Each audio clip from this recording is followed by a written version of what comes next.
औज़ु बिल्लाहि मिनश शैतानिर रजीम बिस्मिल्लाहिर रहमानिर रहीम रब्बी यस्सिर वला तुअस्सिर वतम्मिम बिल खैर व बिका नस्तईन आमीन या इलाही आमीन रब्बी ज़िदनी इल्मा रब्बी ज़िदनी इल्मा रब्बी ज़िदनी इल्मा।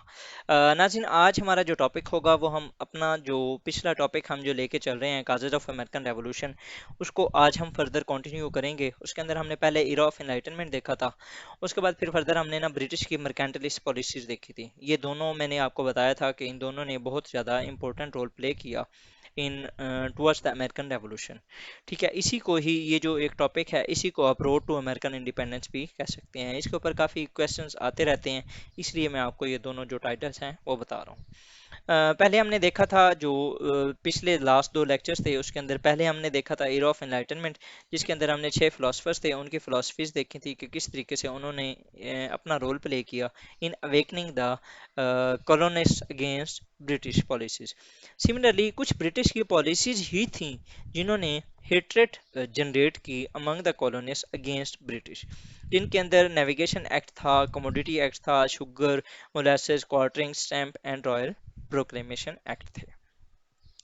फर्दर जो मेजर इशू था, एक ये ग्रेट अवेकनिंग भी बनी। Great awakening it was a concept that generated during 1730s to 1750 and this concept was about the religion in the colonists, कि जो कॉलोनिस्ट थे वो ये कंसीडर करते थे कि जो रिलीजन है वो इंसान और खुदा का आपसी मामला है, इसके अंदर स्टेट को इंटरफेयर नहीं करना चाहिए।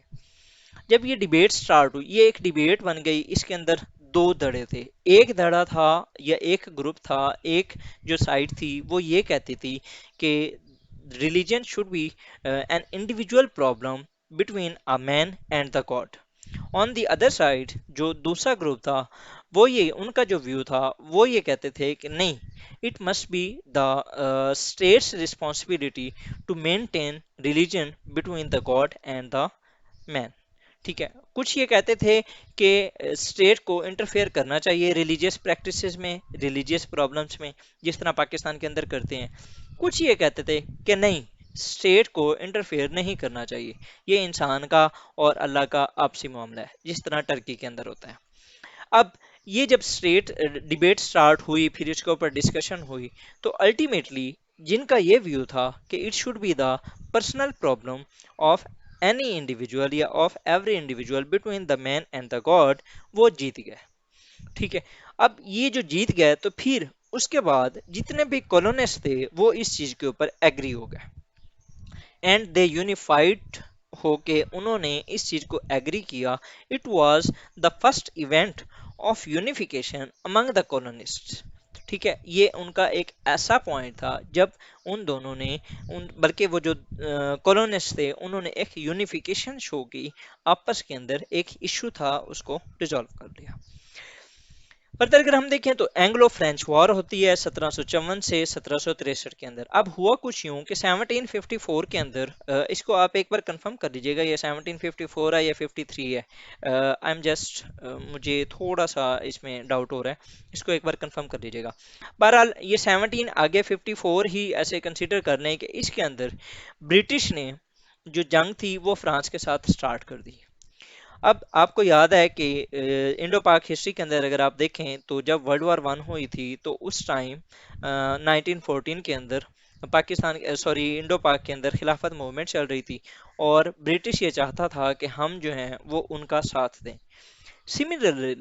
सिमिलरली ये जो 1754 था, उस टाइम ब्रिटिश और फ्रांस की आपस में जंग हो रही थी, तो ब्रिटिश ये चाहता था कि जो अमेरिकन थे वो ब्रिटिश का साथ दें। उस साथ को लेने के लिए ब्रिटिश ने एक ब्रिटिश ही जो था एक बेंजामिन फ्रैंकलिन, ये एक कॉलोनिस्ट था, इसको भेजा कि आप जाके कॉलोनी को मनाएं। हम ना जंग अगर जीत जाते हैं, हमें आपकी हेल्प चाहिए अभी। अगर हम जंग जीत जाते हैं तो हम दो काम करेंगे। पहला, हम आपको सेल्फ रूल दे देंगे। ठीक है, हम आपको सेल्फ रूल प्रोवाइड करेंगे कि आप खुद रूल करेंगे वहां पर। और दूसरा, आपके जो टैक्सेस हैं ना आपके ऊपर, उनको भी हम कुछ कम कर देंगे। یہ آئے جی بینجامن فرینکلن، انہوں نے آ کے ان کو منایا اور یہ مان گئے۔ اب کولونسٹ نے ہیلپ کی، برٹش جنگ جیت گیا۔ 1763 کے اندر جب برٹش جنگ جیت گیا تو جب وہ جیتا تو اس کو اتنا نقصان ہوا جنگ کے اندر کہ اس کا خزانہ خالی ہو چکا تھا۔ وہ ایک بڑی کوسٹلی وار تھی۔ اب جس طرح آپ کو پتا ہے کہ جب کوئی ملک میں جاتا ہے تو وہ تقریباً 100 ایئرس یا 10 to 50 ایئرس جو ہے وہ بیکورڈ کنڈیشن کے اندر چلا جاتا ہے۔ Similar was the case with British. اب اس کو پیسہ چاہیے تھا، پیسہ اس کے پاس تھا نہیں، تو اس نے کیا کیا، it further impose the taxes on more taxes on the colonies. ٹھیک ہے، اس نے جو ایز کرنی تھی ٹیکسیشن کو، اس نے فردر اس کے اوپر ٹیکس لگانا سٹارٹ کر دیا۔ ٹھیک ہے، یہ بھی جو تھا جو ایک ایونٹ تھا، اس نے امریکنز کو برٹش کے خلاف کر دیا۔ فردر اگر آپ دیکھیں تو رائل پروکلیمیشن ایکٹ، اس کے اندر یہ 1763 کے اندر یہ بھی کنگ نے جو تھا یہ امپوز کیا۔ اس کے اندر اس نے کہا کہ جو اب کولونسٹ ہیں they can not go beyond the Appalachian mountains. اب اگر فار ایگزامپل میں آپ کو میپ بنا کے دکھاؤں تو یہ تھا امریکہ، جو کہ ابھی ہے امریکہ۔ ٹھیک ہے، اس ٹائم نا یہ جو 13 تھیں یہ کالونیز تھیں۔ ٹھیک ہے، اس کو آپ 13 خود ہی کر لیجئے گا، اور اس کے بعد یہاں پر نا یہ تھیں اپلاشین ماؤنٹینز۔ ٹھیک ہے، یہاں پر ہے کہیں مسیسپی ریور اور یہاں پر ہے اینڈیز، جو وہاں پر ماؤنٹین رینج ہے۔ تو اب کنگ نے کیا کہا کہ یہاں سے اگر آپ نے اس سائڈ پہ جانا ہے تو آپ کو پہلے کنگ کی اجازت لینی پڑے گی، اور it was hurtful for the Americans. اس نے بھی امریکنز کے اندر برٹش کنگ کے خلاف ہیٹریڈ، وہ جو نفرت تھی، اس کو پھیلایا۔ اس کے بعد جی فردر اگر ہم دیکھیں تو سنز اینڈ لیبرٹی، یہ ایک ملیشیا تھا۔ جس طریقے سے اگر آپ پاکستان انڈو پاک ہسٹری کے اندر اگر آپ دیکھیں تو وہاں پر جو مسلم لیگ بنی تھی، یہ ایک تو خیر آرگنائزیشن تھی، یہ ہم اس سینس میں اسے نہیں لے سکتے۔ بہرحال سنز اینڈ لیبرٹی ایک ملیشیا تھا۔ ٹھیک ہے، اس سے پہلے بھی ایک پہلا جو ملیشیا تھا وہ تھا گرین ماؤنٹینز بوائے، لیکن یہ اتنا زیادہ امپورٹنٹ نہیں تھا۔ جو پہلا اوور آل ملیشیا تھا that mattered in the overall history of U S A, they were sons and liberty.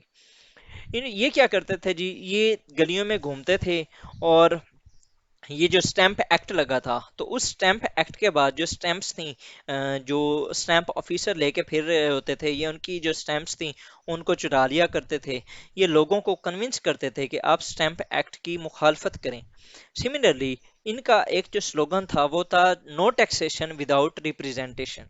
یہ کہتے تھے کہ ہمیں جو برٹش کونسل ہے، یا جو وہاں پر امپیریل لیجسلیٹو کونسل تھی، یا جو یہ سارا بجٹ وغیرہ، یا جو کانگریس تھی ان کی ہاؤس آف ریپریزنٹیٹیو تھا یا ہاؤس آف لارڈز تھا، اس کے اندر ہمیں بھی جو کالونسٹ تھے ان کی ریپریزنٹیشن ہونی چاہیے، تاکہ وہ وہاں جا کر ہمارے جو رائٹس ہیں ان کو کنگ کے سامنے رکھ سکیں۔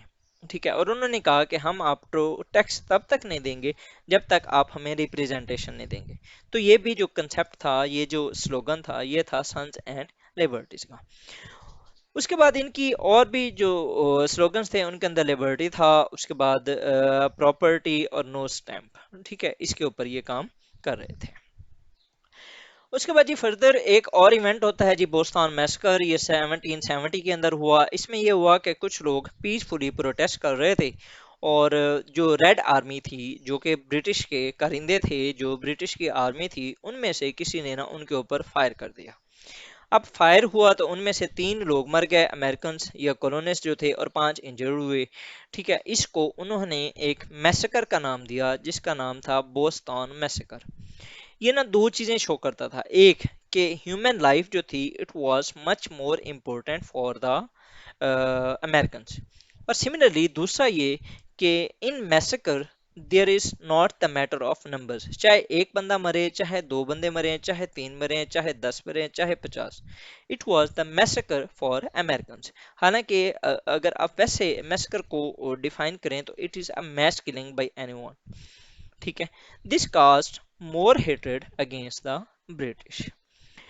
اس کے بعد جی فردر اگر ہم دیکھیں تو بوسٹون ٹی پارٹی ہوتی ہے 1773 کے اندر۔ اب 1773 کے اندر یہ ایک ایشو یہ تھا کہ ब्रिटिश से कुछ शिप्स जो थे वो जाया करते थे, जो सामान था वो जाया करता था अमेरिका, और अमेरिकन पोर्ट के ऊपर वो जाके स्टे किया करता था। अगर 20 से 21 दिन के अंदर वो वापस वो वहां पर अनलोड कर दिया जाता, तो उसकी जो पेमेंट थी वो आ जाती थी, और एल्स वो जिस तरीके का शिप जिस तरह गया था वो उसी तरह वापस रिटर्न हो जाता था।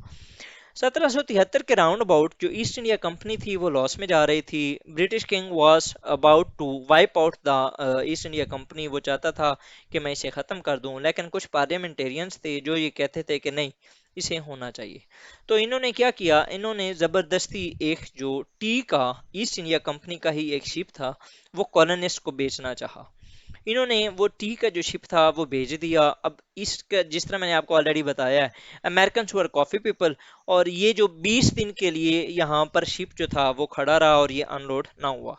अब एक दिन रह गया था, इसने वापस जाना था, लेकिन उस रात कुछ रेड इंडियंस आए और उन्होंने वो जितना भी टी का शिप था उसको अनलोड कर दिया और उससे सारा फेंक दिया समंदर के अंदर।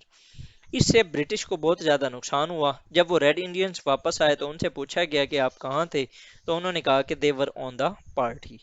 इस वजह से इसको बोस्टन टी पार्टी के नाम से मशहूर किया गया। अब इस पर फिर ब्रिटिश का रिएक्शन क्या था, उन्होंने मैसाचुसेट्स के ऊपर पाबंदी लगा दी। उसने बोस्टन जो हार्बर था, ये जो पोर्ट ऑफ बोस्टन थी, उसको रिस्ट्रिक्ट कर दिया। ठीक है, और जो लोकल अथॉरिटी थी उसको भी काफ़ी रिस्ट्रिक्ट किया।